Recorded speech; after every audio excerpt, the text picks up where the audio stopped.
من جديد صورة حية نتابع فيها كافة الجهود التي يتم بذلها من جانب رجال الصرف الصحي من أجل تصريف مياه الأمطار الكبيرة.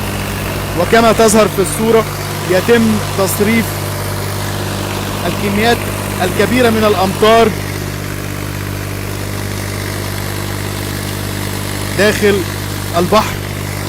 جهود كبيرة يبذلها هنا رجال الصرف الصحي وتواجد كبير لكافة الأجهزة التنفيذية في المحافظة من أجل فتح طريق الكورنيش في إطار جولات ومتابعات مستمرة على مدار الساعة بكافة أنحاء الإسكندرية.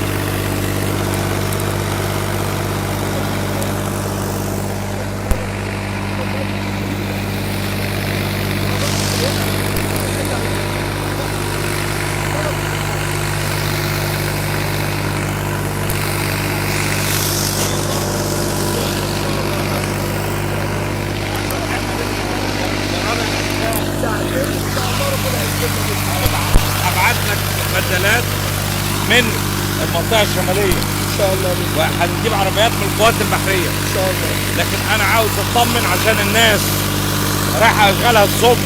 ان شاء الله ساعتين ادي سيادتك تمام. احنا المحطات شغاله والخروجات كلها شغاله. يعني سيادتك سيول نزلت سيول ان شاء الله ساعتين.